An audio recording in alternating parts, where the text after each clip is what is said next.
kami ingin memberikan informasi sesuai apa yang kami sampaikan pada hari Minggu yang lalu, bahwa kami telah mengumpulkan bukti terkait dengan masa demo bayaran, ya.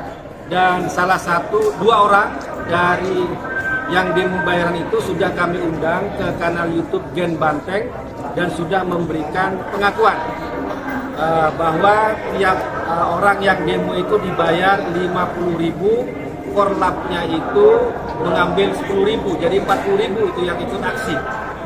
Seperti yang sekarang itu, yang kontra-kontra itu juga dibayar, ya. Di atasnya dia ada namanya Dayat, di atasnya lagi ada namanya Amri Loklokin, ya.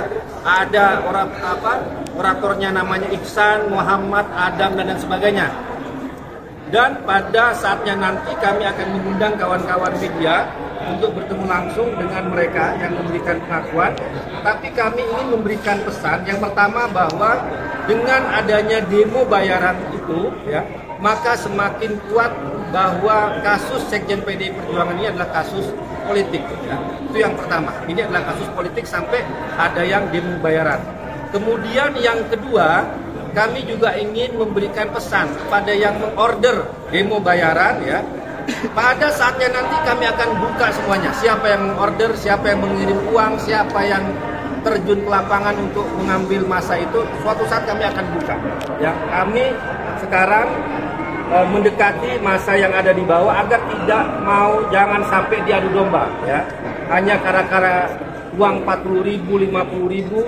Karena PDI Perjuangan itu juga rata-rata adalah wong cilik, mereka juga yang dibayar juga adalah orang-orang kecil. Jangan sampai orang kecil itu diadu domba hanya karena uang 40.000, 50.000. Baik, saya bacakan surat dari Sekjen PDI Perjuangan pada hari ini 26 Juni tahun 2025. Bahwa Indonesia dan dunia menghadapi tantangan yang tidak ringan akibat pertarungan geopolitik, pemanasan global, dan ketidakadilan dunia, termasuk kolonialisme data, kesenjangan penguasaan teknologi, konsentrasi kekayaan, dan penguasaan pasar yang menciptakan apa yang disebut penjajahan gaya baru.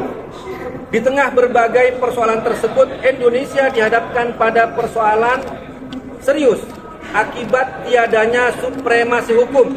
Proses daur ulang terhadap persoalan hukum yang telah disidangkan pada tahun 2020 dan telah ingkrah melalui putusan nomor 18 dan nomor 28 adalah bukti tidak adanya kepastian hukum.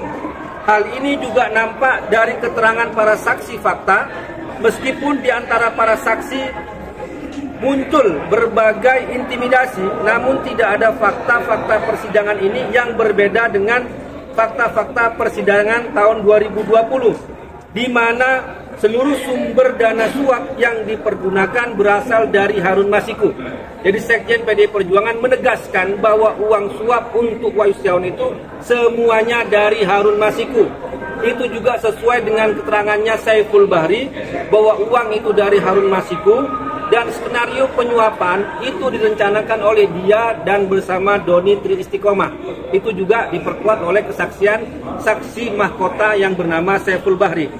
Terhadap dakwaan obstruction of justice dalam sistem hukum pidana, satu pasal dalam undang-undang pidana tidak boleh ditafsirkan secara ekstensif. Dengan demikian, obstruction of justice tidak mungkin dilakukan pada tahap penyelidikan. Mengapa? Sebab pada tahap penyelidikan, peristiwa yang diduga sebagai tindak pidana masih dicari. Jadi bagaimana bisa terjadi upaya mencegah atau merintangi atau menggagalkan ketika peristiwa yang diduga pidana masih dalam tahap penyelidikan? Jadi kalau kita kembali pada tahun 2020, pada Januari 2020, bahwa peristiwa yang dituduhkan kepada Pak Sekjen itu tanggal 8 Januari 2020. Itu masih tahap penyelidikan. Sementara sprindik atas nama Harun Masiku baru ada tanggal 9 Januari. Jadi bagaimana mungkin peristiwa masih dalam tahap penyelidikan dituduhkan sebagai obstruction of justice? Itu proses daur ulang selalu membuang sumber daya yang tidak perlu, merusak asas kepastian hukum, juga menampakkan upaya kriminalisasi hukum, terlebih dengan adanya intimidasi terhadap saksi dan penyelundupan fakta hukum. Demikian kami bacakan surat dari Sekjen PDI Perjuangan pada hari ini 26 Juni tahun 2025, dan kami mohon kepada masyarakat, kepada publik untuk memberikan dukungan. Pada hari ini Sekjen PDI Perjuangan diperiksa sebagai status terdakwa dalam sidang. Demikian, terima kasih. Wassalamualaikum warahmatullahi wabarakatuh. Merdeka! Merdeka!